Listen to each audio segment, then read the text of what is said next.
semua, kenalin aku Gevira. Kembali lagi di video pembahasan soal UTBK SNMPTN 2025. Nah, di video kali ini kita akan membahas beberapa soal terkait dengan penalaran umum.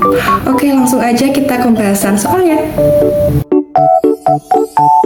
Oke, untuk soal yang pertama ini kita punya soal jika musim hujan maka ladang akan basah. Jika ladang kering maka perlu disiram air. Lalu kesimpulannya adalah apa gitu. Nah, sebelum mengerjakan soal ini kita bisa mengingat dulu nih. Ternyata kita bisa menggunakan silogisme untuk mengerjakan soal nomor 1 ini. Nah, silogisme itu kan diberikan dua pernyataan ya teman-teman. Yang pertama itu jika P maka Q, jika Q maka R. Nah, dari dua pernyataan ini itu bisa ditarik kesimpulan bahwa jika P itu maka R. Oke, kita coba ya buat ngerjain soal ini. Nah, yang pertama kita punya jika musim hujan maka ladang akan basah gitu. Berarti jika musim hujan di sini kita bisa tulis sebagai P, maka ladang akan basah itu sebagai Q. Nah, selanjutnya, karena ladang akan kering, itu kan dia adalah negasi dari basah. Makanya kita bisa tulis di sini sebagai adalah negasi Q, perlu disiram air adalah sebagai negasi R. Nah, karena kan bentuknya beda ya teman-teman. Dia yang awalnya adalah P maka Q, yang kedua adalah negasi Q maka negasi R gitu. Nah, kita coba buat negasi dari pernyataan yang pertama. Ini kita buat negasinya supaya bisa menggunakan prinsip silogisme gitu. Nah, jika musim hujan maka ladang akan basah. Negasinya adalah jika hari tidak hujan maka ladang akan kering. Oke, jadi kita punya dua pernyataan di sini yang udah sama bentuknya. Itu adalah negasi semua. Jadinya kita bisa coret nih, yang sama itu yang mana? Ini dicoret sama ini ya teman-teman. Jadi kita punya kesimpulan bahwa apa? Bahwa hari ini tuh tidak hujan, teman-teman, tidak hujan. Dan ladang itu ternyata perlu disiram dengan air gitu. Jadi kesimpulannya hari tidak hujan dan ladang itu perlu disiram air. Oke, di soal nomor 2 ini kita coba baca dulu soalnya. Ahmad adalah pekerja. Ahmad menjadi buruh di sebuah pabrik. Banyak di antara buruh-buruhnya yang malas bekerja. Badrun adalah teman Ahmad. Jadi kita harus menganalisis dulu di setiap opsi yang ada gitu. Kita coba di opsi yang pertama, di A, Ahmad itu malas. Nah, apakah benar Ahmad itu malas? Itu belum tentu ya teman-teman. Belum tentu, karena di sini tidak dijelaskan bahwa Ahmad itu malas, cuma dijelaskan banyak di antara buruh-buruhnya yang malas bekerja. Oke.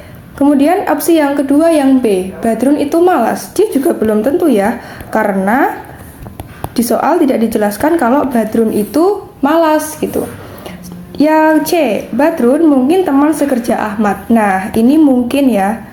Mungkin teman-teman, karena di sini dijelaskan bahwa Badrun adalah teman Ahmad dan mungkin juga dia sebagai teman kerjanya Ahmad gitu. Nah, selanjutnya di poin D, teman-teman Badrun semuanya rajin. Nah, ini enggak ya teman-teman. Kenapa kok enggak? Karena di soal itu udah dijelaskan bahwa banyak di antara buruh-buruhnya yang malas bekerja. Jadi bukan semuanya itu rajin gitu. Berarti ini jawabannya adalah salah.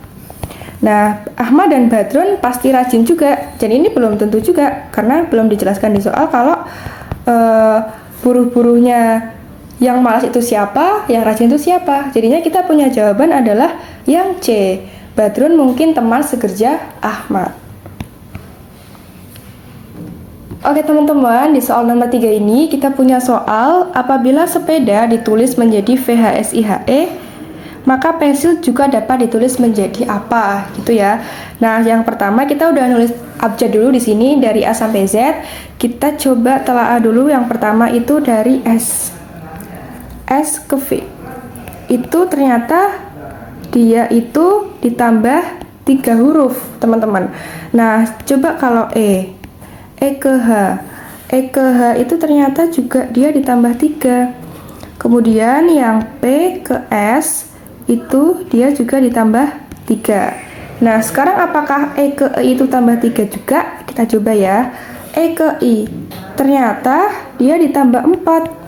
Sedangkan D ke H itu dia juga ditambah 4. A ke E itu juga ditambah dengan 4. Oh, jadi kita punya pola di sini SEP, 3 huruf sebelum itu dia tambah 3 huruf setelahnya itu adalah tambah 4. Oke, berarti di sini kita bisa tulis bahwa PN itu nanti dia ditambah 3, sedangkan SIL itu nanti dia ditambah dengan 4. Oke, langsung aja. Berarti di sini kita tulis P E N S I L.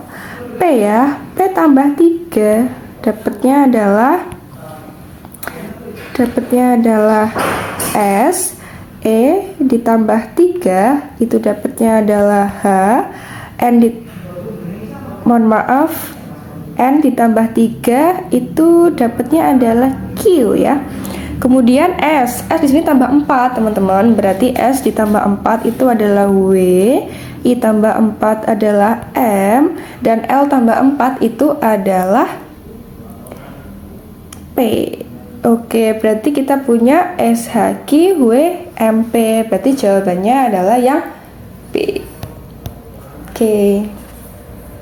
Di soal selanjutnya, kita punya dalam suatu ujian, nilai Rara lebih tinggi daripada Sita. Reni mendapat nilai tertinggi, dan nilai Joko itu ternyata lebih tinggi daripada Rara. Sinta mendapat nilai lebih rendah dibandingkan Rara, tetapi lebih tinggi daripada Sita. Nah, urutan kelima anak berdasarkan nilai dimulai dari yang tertinggi adalah, oke, kita bisa tulis berarti di sini, kalau tinggi tuh kita tulis sini ya, teman-teman. Mungkin di sini kita bisa tulis tinggi, kalau ke arah kanan itu lebih rendah gitu. Nah, coba dulu ke pernyataan yang pertama. Oke, nilai Rara itu lebih tinggi daripada nilai Sita. Berarti kita bisa tulis di sini, misal Rara, yang sini sebagai Sita. Kemudian Reni itu mendapat nilai tertinggi. Berarti Reni adalah di sisi paling kiri. Di sini ada Reni karena dia memiliki nilai yang paling tinggi.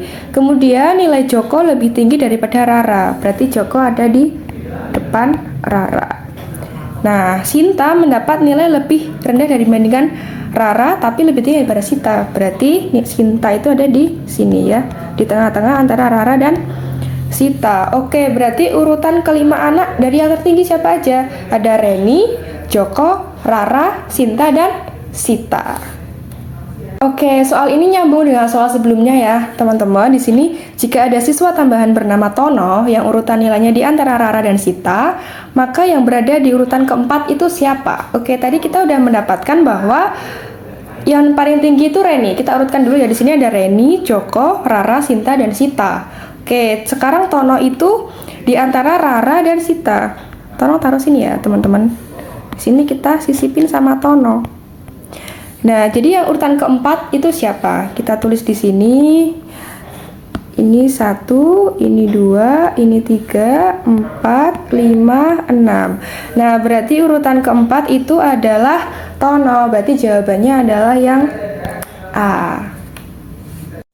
Oke, itu tadi ya teman-teman buat pembahasan beberapa soal terkait dengan penalaran umum. Semoga bermanfaat buat teman-teman semuanya. Selamat belajar dan sampai bertemu lagi di video pembahasan soal selanjutnya. See you!